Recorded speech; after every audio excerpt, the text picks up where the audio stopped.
Hey guys, in this video I want to go over just multiplying by polynomials. It's not very difficult, but it's easy to make mistakes. So the first thing I want you guys to understand with me is these two examples here. If I ask you what's 3x plus 2x, well, you're going to say, well, that's easy. That is 5x, and that is correct. Now if I ask you what's 3x times 2x, see, that's a little different.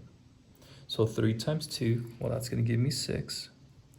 And what do you do with the exponents? x1 and another x1, well, that's 2 of them. That's x to the second power. You see the difference? So here, when I'm combining, I don't change the x, do I? But here, what did I do with the exponents? I added them. Now, if that's still a little confusing, think about this. Remember, maybe your teacher did this for you. What is x to the third times x to the second? Well, x to the third means x times x times x.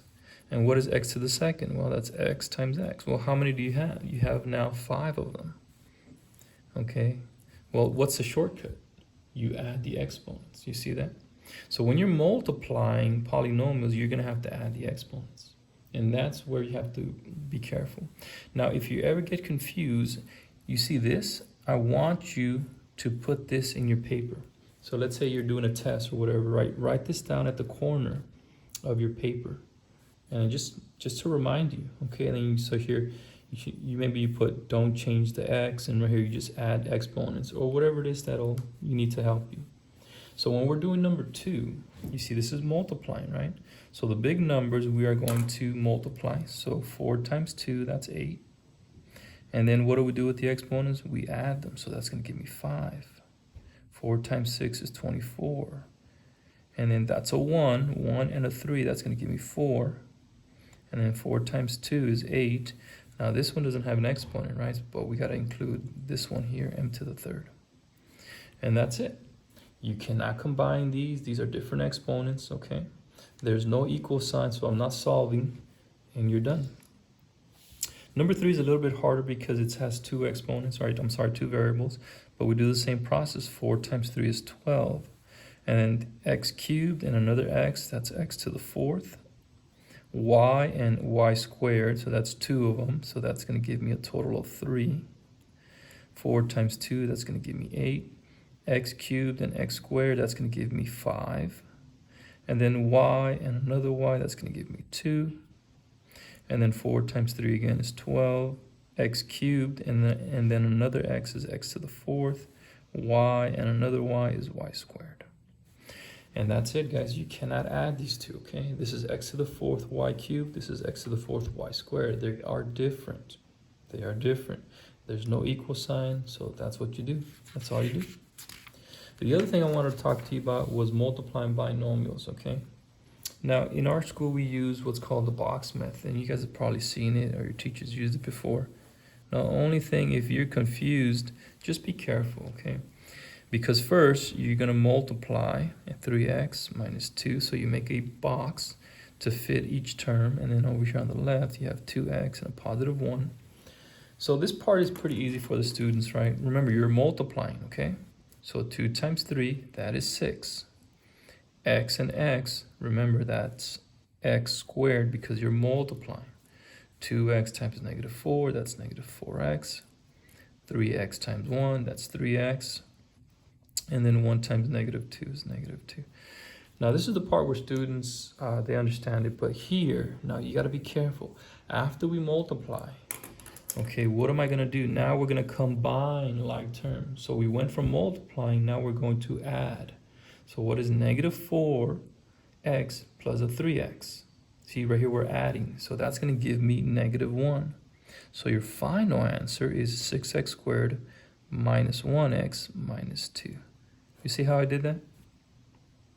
So I multiplied first, and then these two, I went ahead and combined and I added them. Because a lot of times students, they want to make this negative 12x squared or something like that. No, remember, you are just combining like terms. You're adding these two. Let's do another one. For this one, remember, anything to the second power. Let's say I ask you, what's 3 to the second power? Well, you're going to say 3 times 3. Correct. So when we have 4x minus 1 to the second, that means whatever's inside that parentheses, you're going to do it and multiply it twice. So here, that's what we're going to do. Get my box. So we have 4x minus 1, 4x minus 1, and then we fill it in. Now just be careful. 4 times 4 is 16, x squared. 4x times negative 1 is negative 4x. Negative 1 times 4x is again negative 4x. Negative 1 times negative 1, that's a positive 1. Okay? All right. And then what do you do? Well, remember, you're combining these two. So this becomes what? Negative 8. So this becomes 16x squared minus 8x plus 1. And that's how you multiply that one. All right. Now, if you notice here, the last one, you have the same terms, right? The only difference is one is a negative 5, the other one's a positive 5. So watch what happens with that one. Okay, just be careful. So we still have our 2x plus, minus 5, and then 2x plus 5. Now, you always want to put the x's here on the top corner just to make it easy on yourself, okay? So 2x times 2x, that's going to give me 4x to the second. 2x times negative 5, that's negative 10x. 5 times 2x, that's another 10x. And then 5 times negative 5 is negative 25. Now, what's going to happen here? Negative 10, when I combine it with a positive 10, that's going to cancel out. So that's going to give me a 0 for the middle term. So remember, this becomes a 0. They simplify each other out. So all you're left with is 4x squared minus 25. And that's it. And that's it. Okay, and then you can do this with any other variables as well. So actually, let me go ahead and just do one of those. Let's make it a little bit harder. Okay, let's say we do, I don't know, 4x squared minus 3 times, let's do 4x squared, let's do plus 3.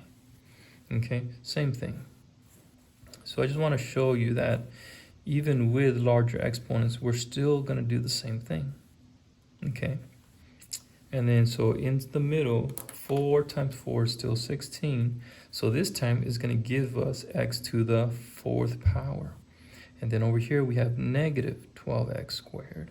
Down here we have positive 12x squared. And then we still have a negative 9. Again, these combine to give you a 0, and you're left with 16x to the 4th minus 9. What about number one more here? What about if I have 2 letters, right? Let's say I have 3xy plus 2 times, I don't know, let's do 2xy minus, I'll just do a different number, minus 3. Okay, same thing, okay? Do our box. We have a 3xy there, we have a positive 2, 2xy there, negative 3. So what happens here? Well, 2 times 3 is the same thing, that's a 6. What is x and x going to give you? X squared. Y and y? Y squared. And then what about this guy? Well, that's going to give you 4xy. Down here, you're going to get negative 9xy. And then this last box, you're going to get just a negative 6. And again, we're going to combine these two. So you're just left with 6x squared y squared minus 5xy minus 6. Boom. There it is. All right, guys. Hopefully that helped out. See you guys on the next one.